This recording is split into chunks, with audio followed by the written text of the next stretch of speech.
A Christmas Carol by Charles Dickens, illustrated by Arthur Rackham, Stave 2, the first of the three spirits. When Scrooge awoke it was so dark that, looking out of bed, he could scarcely distinguish the transparent window from the opaque walls of his chamber. He was endeavouring to pierce the darkness with his ferret eyes, when the chimes of a neighbouring church struck the 4 quarters, so he listened for the hour. To his great astonishment, the heavy bell went on from 6 to 7, and from 7 to 8, and regularly up to 12, then stopped. 12. It was past 2 when he went to bed.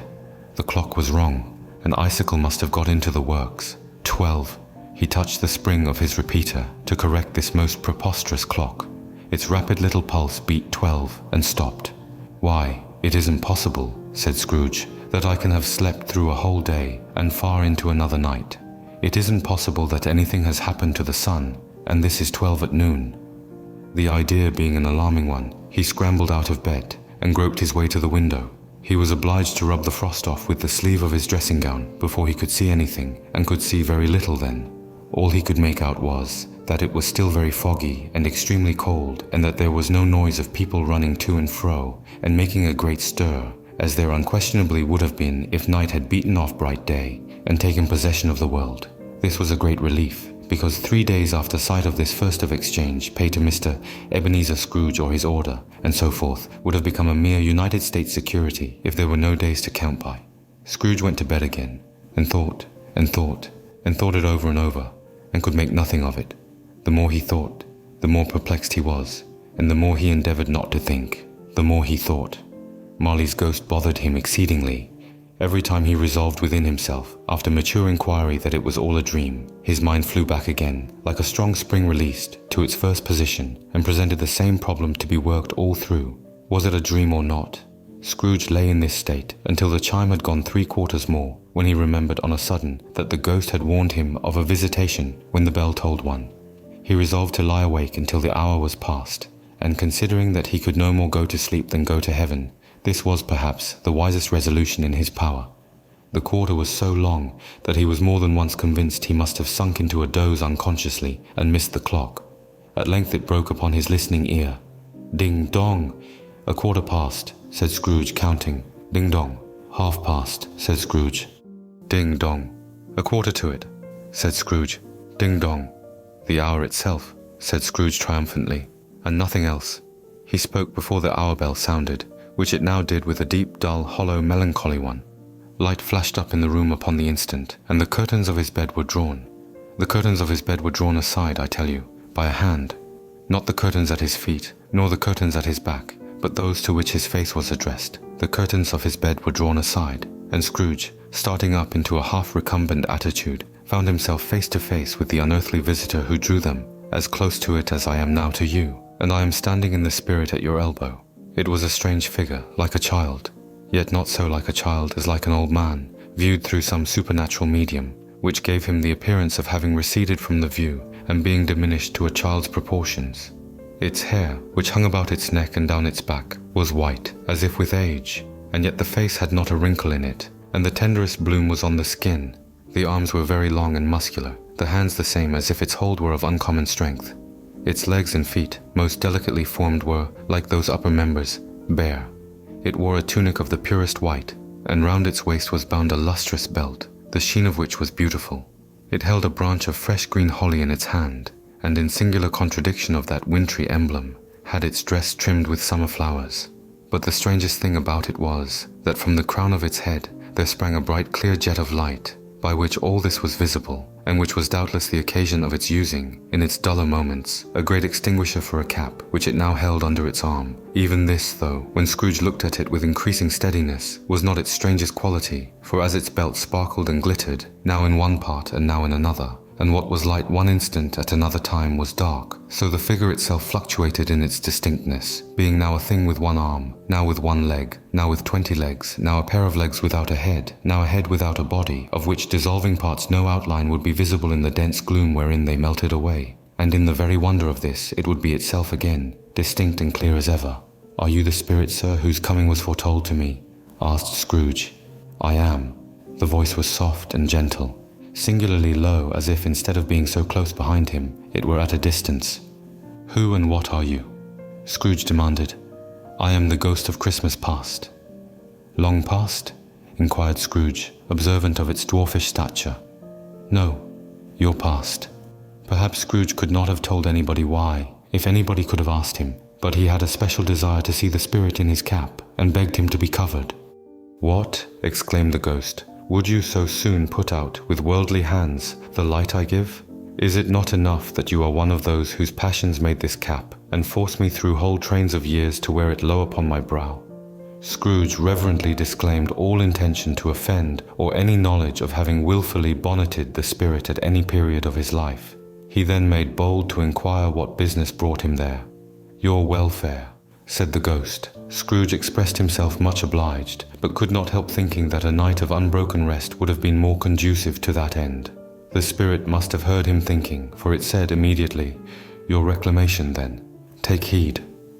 It put out its strong hand as it spoke, and clasped him gently by the arm. "Rise, and walk with me." It would have been in vain for Scrooge to plead that the weather and the hour were not adapted to pedestrian purposes. That bed was warm, and the thermometer a long way below freezing, that he was clad but lightly in his slippers, dressing gown and nightcap, and that he had a cold upon him at that time. The grasp, though gentle as a woman's hand, was not to be resisted. He rose, but finding that the spirit made towards the window, clasped its robe in supplication. "I am a mortal," Scrooge remonstrated, "and liable to fall." "Bear but a touch of my hand there," said the spirit, laying it upon his heart, "and you shall be upheld in more than this." As the words were spoken, they passed through the wall, and stood upon an open country road, with fields on either hand. The city had entirely vanished. Not a vestige of it was to be seen. The darkness and the mist had vanished with it, for it was a clear, cold winter day, with snow upon the ground. "Good heaven," said Scrooge, clasping his hands together as he looked about him. "I was bred in this place. I was a boy here." The spirit gazed upon him mildly. Its gentle touch, though it had been light and instantaneous, appeared still present to the old man's sense of feeling. He was conscious of 1,000 odors floating in the air, each one connected with 1,000 thoughts, and hopes, and joys, and cares, long, long forgotten. "Your lip is trembling," said the ghost. "And what is that upon your cheek?" Scrooge muttered, with an unusual catching in his voice, that it was a pimple, and begged the ghost to lead him where he would. "You recollect the way?" inquired the spirit. "Remember it," cried Scrooge with fervour. "I could walk it blindfold." "Strange to have forgotten it for so many years," observed the ghost. "Let us go on." They walked along the road, Scrooge recognizing every gate and post and tree, until a little market town appeared in the distance, with its bridge, its church, and winding river. Some shaggy ponies now were seen trotting towards them with boys upon their backs, who called to other boys in country gigs and carts, driven by farmers. All these boys were in great spirits, and shouted to each other, until the broad fields were so full of merry music, that the crisp air laughed to hear it. "These are but shadows of the things that have been," said the ghost. "They have no consciousness of us." The jocund travellers came on, and as they came, Scrooge knew and named them everyone. Why was he rejoiced beyond all bounds to see them? Why did his cold eye glisten, and his heart leap up as they went past? Why was he filled with gladness when he heard them give each other Merry Christmas, as they parted at crossroads and byways for their several homes? What was Merry Christmas to Scrooge? Out upon Merry Christmas. What good had it ever done to him? "The school is not quite deserted," said the ghost. "A solitary child, neglected by his friends, is left there still." Scrooge said he knew it, and he sobbed. They left the high road by a well-remembered lane, and soon approached a mansion of dull red brick with a little weathercock-surmounted cupola on the roof and a bell hanging in it. It was a large house, but one of broken fortunes, for the spacious offices were little used, their walls were damp and mossy, their windows broken, and their gates decayed. Fowls clucked and strutted in the stables, and the coach houses and sheds were overrun with grass.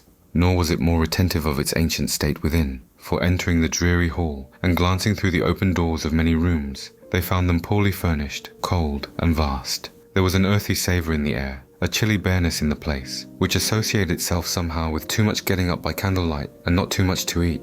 They went, the ghost and Scrooge, across the hall, to a door at the back of the house. It opened before them, and disclosed a long, bare, melancholy room, made barer still by lines of plain deal forms and desks. At one of these a lonely boy was reading near a feeble fire, and Scrooge sat down upon a form, and wept to see his poor forgotten self as he had used to be. Not a latent echo in the house, not a squeak and scuffle from the mice behind the paneling, not a drip from the half-thawed water spout in the dull yard behind, not a sigh among the leafless boughs of one despondent poplar, not the idle swinging of an empty storehouse door, no, not a clicking in the fire, but fell upon the heart of Scrooge with softening influence, and gave a freer passage to his tears. The spirit touched him on the arm, and pointed to his younger self, intent upon his reading. Suddenly a man in foreign garments, wonderfully real and distinct to look at, stood outside the window, with an axe stuck in his belt, and leading by the bridle an ass laden with wood. "Why, it's Ali Baba!" Scrooge exclaimed in ecstasy. "It's dear old honest Ali Baba. Yes, I know. One Christmas time, when yonder solitary child was left here all alone, he did come, for the first time, just like that. Poor boy. And Valentine," said Scrooge, "and his wild brother Orson. There they go.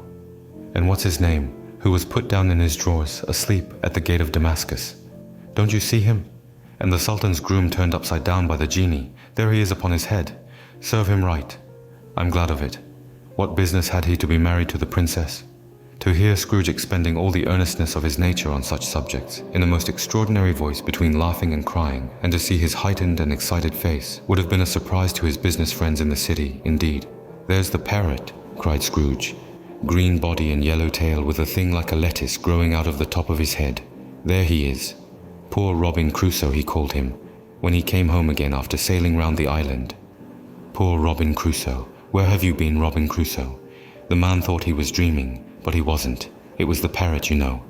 There goes Friday, running for his life to the little creek. Hullo! Hoop! Hullo! Then, with a rapidity of transition very foreign to his usual character, he said, in pity for his former self, "Poor boy," and cried again. "I wish," Scrooge muttered, putting his hand in his pocket and looking about him, after drying his eyes with his cuff. "But it's too late now." "What is the matter?" asked the spirit. "Nothing," said Scrooge. "Nothing. There was a boy singing a Christmas carol at my door last night. I should like to have given him something. That's all." The ghost smiled thoughtfully and waved its hand, saying as it did so, "Let us see another Christmas." Scrooge's former self grew larger at the words, and the room became a little darker and more dirty. The panels shrunk, the windows cracked, fragments of plaster fell out of the ceiling, and the naked laths were shown instead. But how all this was brought about Scrooge knew no more than you do. He only knew that it was quite correct, that everything had happened so, that there he was, alone again, when all the other boys had gone home for the jolly holidays. He was not reading now, but walking up and down despairingly. Scrooge looked at the ghost, and with a mournful shaking of his head, glanced anxiously towards the door. It opened, and a little girl, much younger than the boy, came darting in, and putting her arms about his neck, and often kissing him, addressed him as her dear, dear brother. "I have come to bring you home, dear brother," said the child, clapping her tiny hands and bending down to laugh. "To bring you home, home, home. Home, little Fan," returned the boy. "Yes," said the child, brimful of glee. "Home for good and all. Home for ever and ever. Father is so much kinder than he used to be, that home's like heaven. He spoke so gently to me one dear night when I was going to bed, that I was not afraid to ask him once more if you might come home, and he said yes you should, and sent me in a coach to bring you. And you're to be a man," said the child, opening her eyes, "and are never to come back here. But first we're to be together all the Christmas long, and have the merriest time in all the world. You are quite a woman, little Fan," exclaimed the boy. She clapped her hands and laughed and tried to touch his head, but being too little laughed again, and stood on tiptoe to embrace him. Then she began to drag him, in her childish eagerness, towards the door, and he, nothing loath to go, accompanied her. A terrible voice in the hall cried, "Bring down Master Scrooge's box there." And in the hall appeared the schoolmaster himself, who glared on Master Scrooge with a ferocious condescension, and threw him into a dreadful state of mind by shaking hands with him. He then conveyed him and his sister into the veriest old well of a shivering best parlour that ever was seen, where the maps upon the wall and the celestial and terrestrial globes in the windows were waxy with cold. Here he produced a decanter of curiously light wine and a block of curiously heavy cake, and administered installments of those dainties to the young people, at the same time sending out a meagre servant to offer a glass of something to the postboy, who answered that he thanked the gentleman, but, if it was the same tap as he had tasted before, he had rather not. Master Scrooge's trunk being by this time tied on to the top of the chaise, the children bade the schoolmaster goodbye right willingly, and getting into it, drove gaily down the garden sweep, the quick wheels dashing the hoarfrost and snow from off the dark leaves of the evergreens like spray. He produced a decanter of curiously light wine and a block of curiously heavy cake. always a delicate creature, whom a breath might have withered, said the ghost. But she had a large heart. So she had, cried Scrooge. You're right. I will not gainsay it, Spirit. God forbid. She died a woman, said the ghost, and had, as I think, children. One child, Scrooge returned. True, said the ghost. Your nephew. Scrooge seemed uneasy in his mind, and answered briefly, yes. Although they had but that moment left the school behind them, they were now in the busy thoroughfares of a city, where shadowy passengers passed and repassed, where shadowy carts and coaches battled for the way, and all the strife and tumult of a real city were. It was made plain enough by the dressing of the shops that here too it was Christmas time again, but it was evening, and the streets were lighted up. The ghost stopped at a certain warehouse door and asked Scrooge if he knew it. Know it, said Scrooge. Was I apprenticed here? They went in, at sight of an old gentleman in a Welsh wig, sitting behind such a high desk that if he had been 2 inches taller, he must have knocked his head against the ceiling. Scrooge cried in great excitement, Why, it's old Fezziwig. Bless his heart, it's Fezziwig alive again.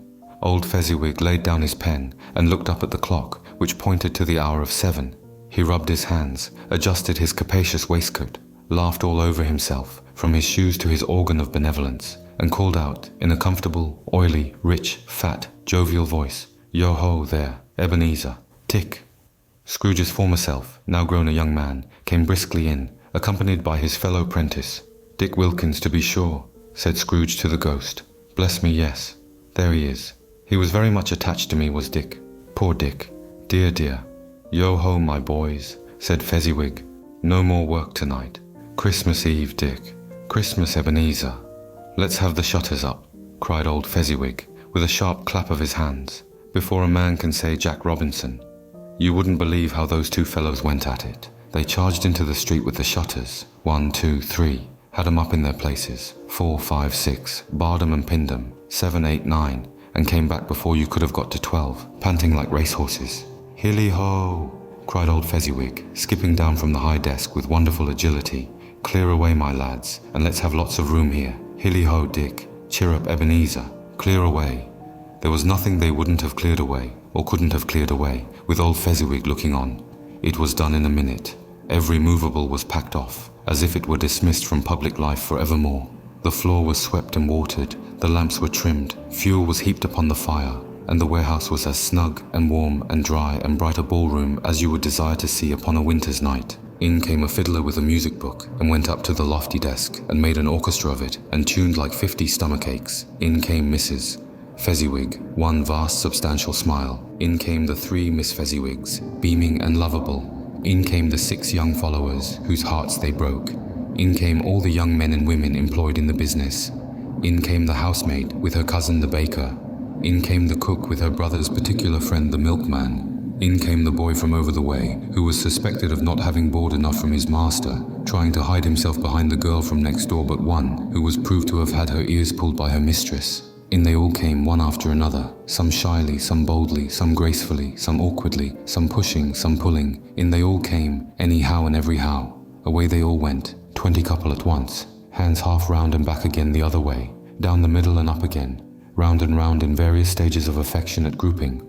Old top couple always turning up in the wrong place, new top couple starting off again as soon as they got there, all top couples at last, and not a bottom one to help them. When this result was brought about, old Fezziwig, clapping his hands to stop the dance, cried out, "Well done," and the fiddler plunged his hot face into a pot of porter, especially provided for that purpose. But scorning rest upon his reappearance, he instantly began again, though there were no dancers yet, as if the other fiddler had been carried home, exhausted, on a shutter, and he were a brand new man resolved to beat him out of sight, or perish. Then old Fezziwig stood out to dance with Mrs. Fezziwig. There were more dances, and there were forfeits, and more dances, and there was cake, and there was negus, and there was a great piece of cold roast, and there was a great piece of cold boiled, and there were mince pies, and plenty of beer. But the great effect of the evening came after the roast and boiled, when the fiddler, an artful dog mind, the sort of man who knew his business better than you or I could have told it him, struck up Sir Roger de Coverley. Then old Fezziwig stood out to dance with Mrs. Fezziwig, top couple too, with a good stiff piece of work cut out for them, 3 or 4 and 20 pair of partners, people who were not to be trifled with, people who would dance, and had no notion of walking. But if they had been twice as many, 4 times, old Fezziwig would have been a match for them, and so would Mrs. Fezziwig. As to her, she was worthy to be his partner in every sense of the term. If that's not high praise, tell me higher, and I'll use it.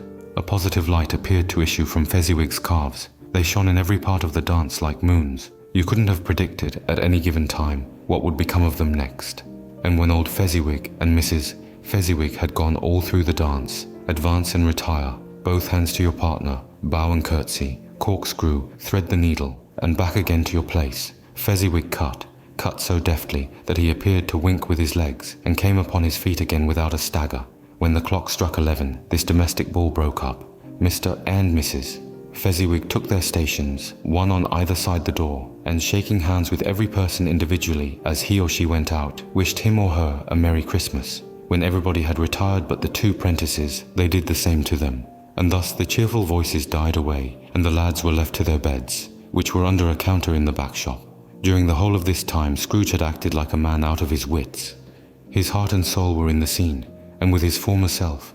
He corroborated everything, remembered everything, enjoyed everything, and underwent the strangest agitation. It was not until now, when the bright faces of his former self and Dick were turned from them, that he remembered the ghost, and became conscious that it was looking full upon him, while the light upon its head burnt very clear. "A small matter," said the ghost, "to make these silly folks so full of gratitude." "Small," echoed Scrooge. The spirit signed to him to listen to the two apprentices, who were pouring out their hearts in praise of Fezziwig, and when he had done so said, "Why, is it not? He has spent but a few pounds of your mortal money, 3 or 4 perhaps. Is that so much that he deserves this praise?" "It isn't that," said Scrooge, heated by the remark, and speaking unconsciously like his former, not his latter self. "It isn't that, spirit. He has the power to render us happy or unhappy, to make our service light or burdensome, a pleasure or a toil. Say that his power lies in words and looks, in things so slight and insignificant that it is impossible to add and count them up.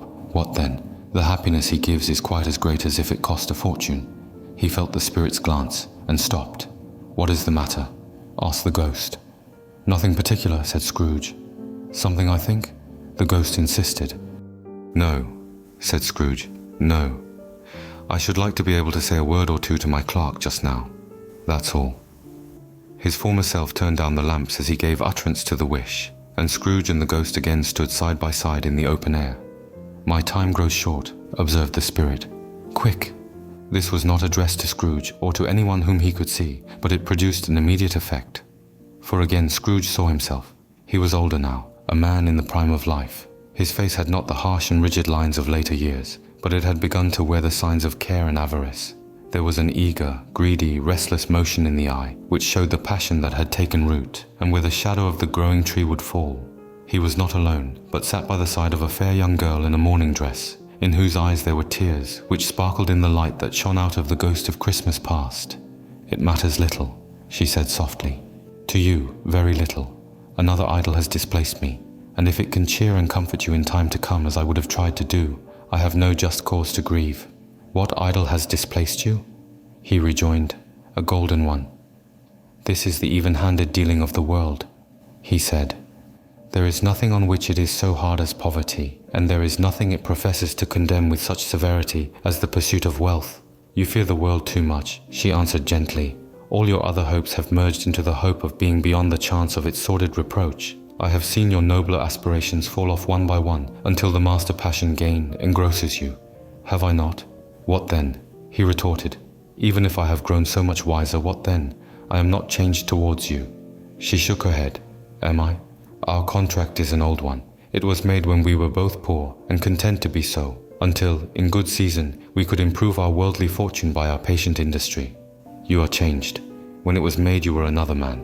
"I was a boy," he said impatiently. "Your own feeling tells you that you were not what you are," she returned. "I am. That which promised happiness when we were one in heart is fraught with misery now that we are two. How often and how keenly I have thought of this I will not say. It is enough that I have thought of it, and can release you. Have I ever sought release? In words? No, never.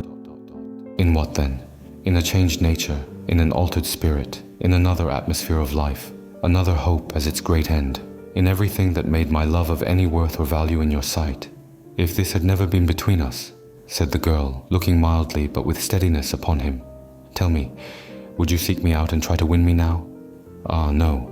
He seemed to yield to the justice of this supposition in spite of himself, but he said with a struggle, "You think not." "I would gladly think otherwise if I could," she answered. "Heaven knows, when I have learned a truth like this, I know how strong and irresistible it must be. But if you were free today, tomorrow, yesterday, can even I believe that you would choose a dowerless girl, you who, in your very confidence with her, weigh everything by gain, or choosing her, if for a moment you were false enough to your one guiding principle to do so, do I not know that your repentance and regret would surely follow? I do, and I release you, with a full heart, for the love of him you once were." She left him, and they parted. He was about to speak, but, with her head turned from him, she resumed, "You may.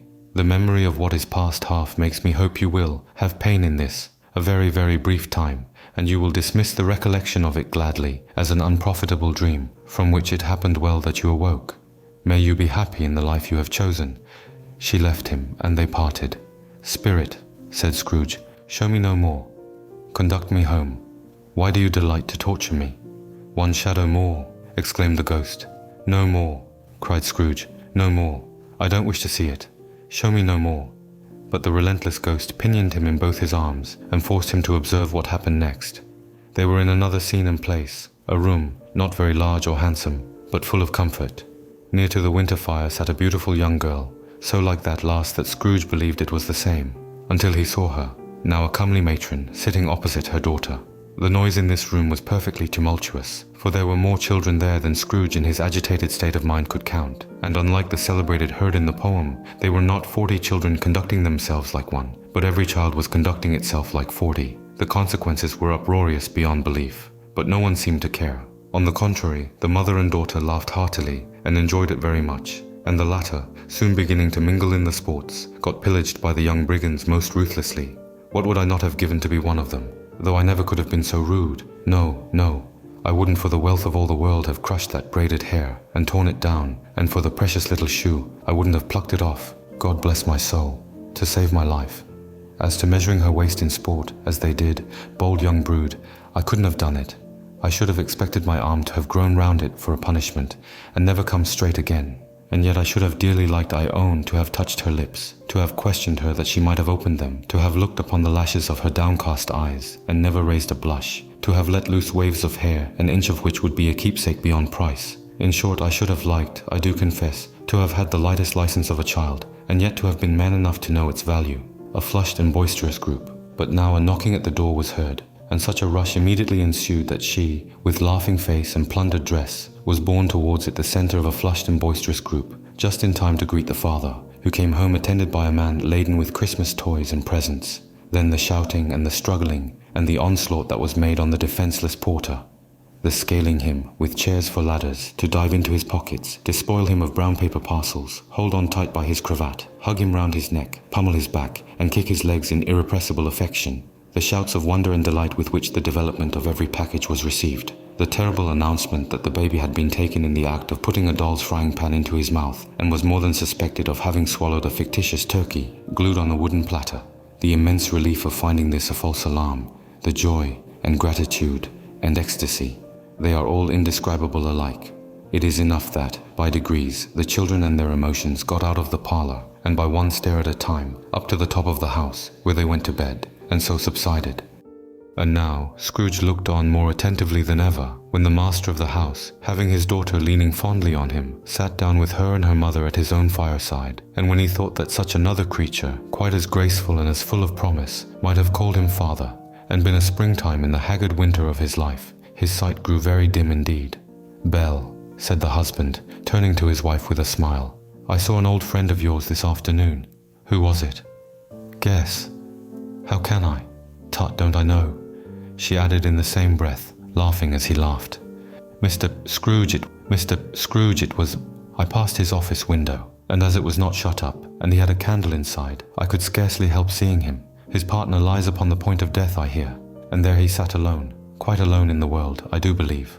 "Spirit," said Scrooge in a broken voice, "remove me from this place." "I told you these were shadows of the things that have been," said the ghost, "that they are what they are, do not blame me."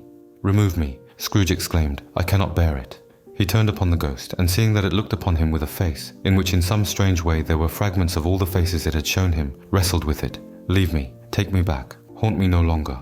In the struggle, if that can be called a struggle in which the ghost with no visible resistance on its own part was undisturbed by any effort of its adversary, Scrooge observed that its light was burning high and bright, and dimly connecting that with its influence over him, he seized the extinguisher cap and by a sudden action pressed it down upon its head, laden with Christmas toys and presents.